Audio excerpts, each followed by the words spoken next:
Praise the Lord, and a very happy morning to everyone. Let us read the Gospel from Romans chapter 13. Let every person be subject to the governing authorities, for there is no authority except from God, and those that exist have been instituted by God. Therefore, whoever resists the authority resists what God has appointed, and those who resist will incur judgment. For rulers are not a terror to good conduct, but to bad. Would you have no fear of the one who is in authority? Then do what is good, and you will receive his approval. For he is God's servant for your good. But if you do wrong, be afraid, for he does not bear the sword in vain. For he is the servant of God, an avenger who carries out God's wrath on the wrongdoer. Therefore, one must be in subjection, not only to avoid God's wrath, but also for the sake of conscience. For because of this, you also pay taxes, for the authorities are ministers of God, attending to this very thing. Pay to all what is owed to them, taxes to whom taxes are owed, revenue to whom revenue is owed, respect to whom respect is owed, honor to whom honor is owed. Owe no one nothing except to love each other, for the one who loves another has fulfilled the law. For the commandments, you shall not commit adultery, you shall not murder, you shall not steal, you shall not covet, and any other commandment are summed up in this word: you shall love your neighbor as yourself. Love does no wrong to a neighbor. Therefore, love is the fulfilling of the law. Besides this, you know the time, that the hour has come for you to wake from sleep. For salvation is nearer to us now than when we first believed. The night is far gone, the day is at hand. So then, let us cast off the works of darkness and put on the armor of light. Let us walk properly as in the daytime, not in orgies and drunkenness, not in sexual immorality and sensuality, not in quarreling and jealousy, but put on the Lord Jesus Christ and make no provision for the flesh to gratify its desires. Romans chapter 14. As for the one who is weak in faith, welcome him, but not to quarrel over opinions. One person believes he might eat anything, while the weak person eats only vegetables. Let not the one who eats despise the one who abstains, and let not the one who abstains pass judgment on the one who eats, for God has welcomed him. Who are you to pass judgment on the servant of another?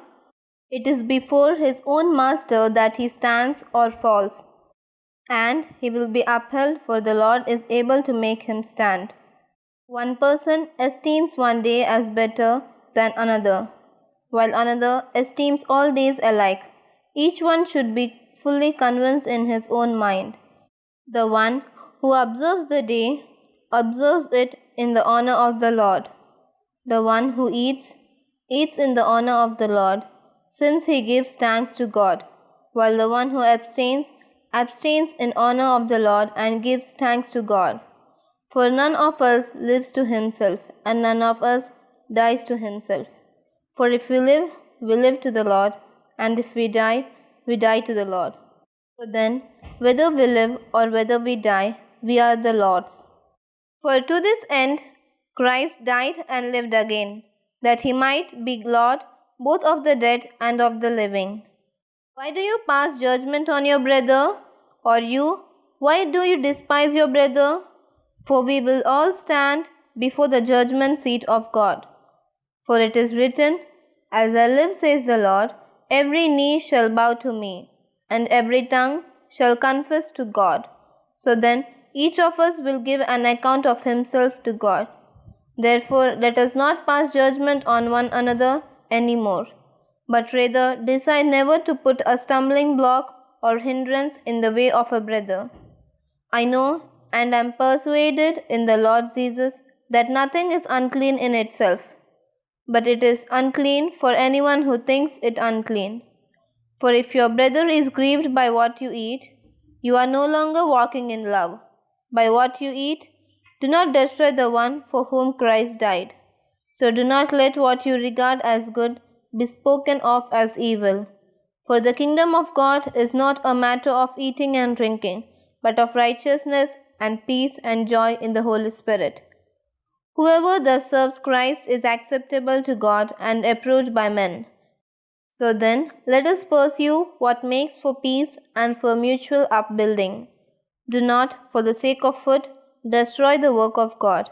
Everything is indeed clean, but it is wrong for anyone to make another stumble by what he eats. It is good not to eat meat or drink wine or do anything that causes your brother to stumble. The faith that you have, keep between yourself and God. Blessed is the one who has no reason to pass judgment on himself for what he approves. But whoever has doubts is condemned if he eats, because the eating is not from faith, for whatever does not proceed from faith is sin. Romans chapter 15. We who are strong have an obligation to bear with the failings of the weak, and not to please ourselves. Let each of us please his neighbor for his good, to build him up. For Christ did not please himself, but as it is written, the reproaches of those who reproached you fell on me. For whatever was written in former days was written for our instruction, that through endurance and through the encouragement of the Scriptures we might have hope. May the God of endurance and encouragement grant you to live in such harmony with one another, in accord with Christ Jesus, that together you may with one voice glorify the God and Father of our Lord Jesus Christ. Therefore, welcome one another as Christ has welcomed you, for the glory of God. For I tell you that Christ became a servant to the circumcised to show God's truthfulness, in order to confirm the promises given to the patriarchs, and in order that the Gentiles might glorify God for his mercy, as it is written, therefore I will praise you among the Gentiles, and sing to your name. And again it is said, rejoice, O Gentiles, with his people. And again, praise the Lord, all you Gentiles, and let all the peoples extol him. And again, Isaiah says, the root of Jesse will come, even he who arises to rule the Gentiles. In him will the Gentiles hope.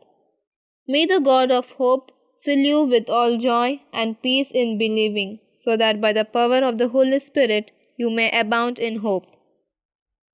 I myself am satisfied about you, my brothers, that you yourselves are full of goodness, filled with all knowledge, and able to instruct one another.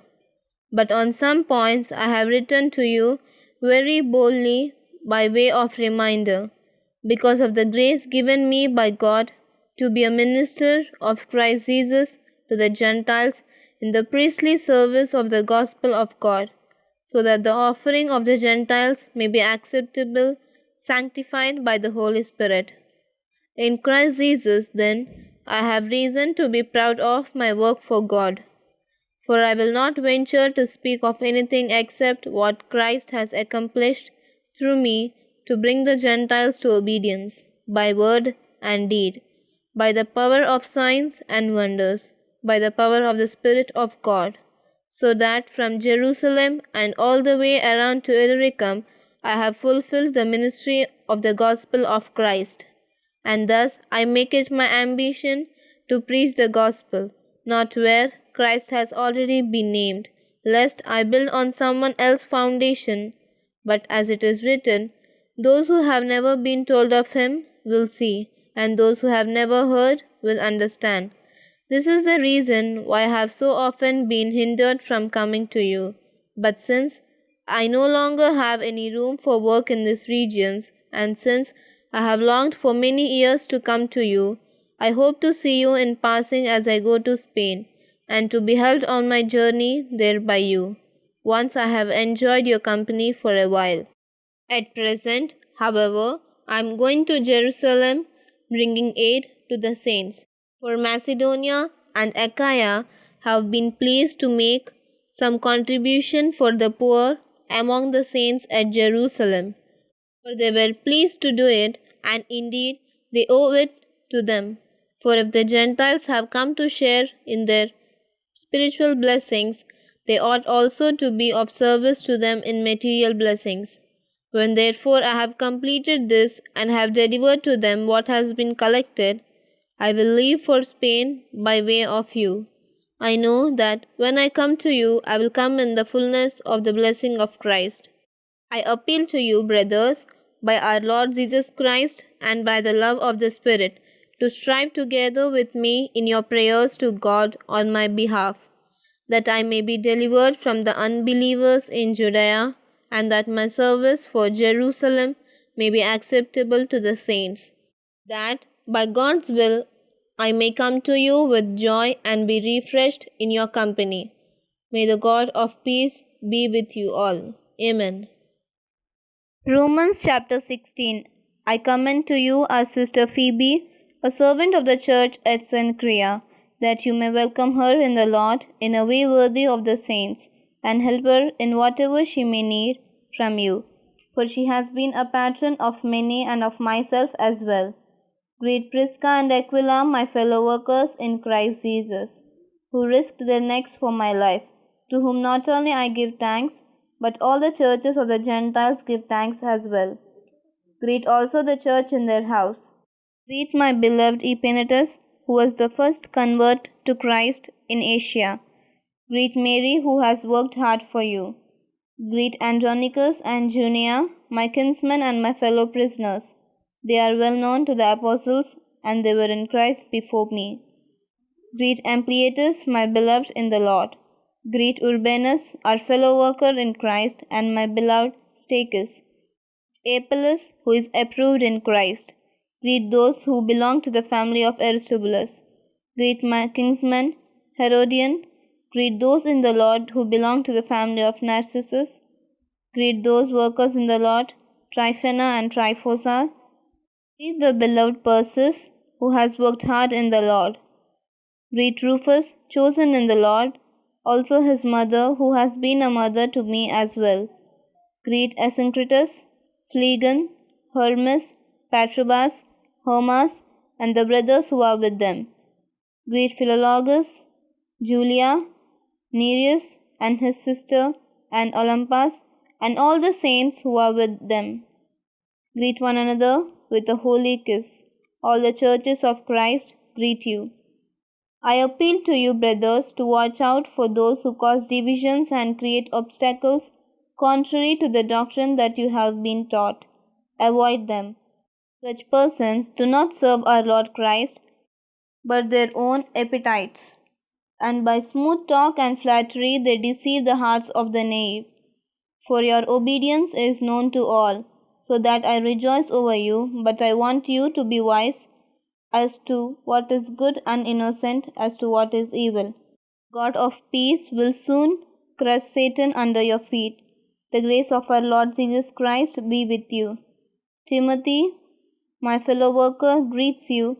So do Lucius and Jason and Sosipater, my kinsmen.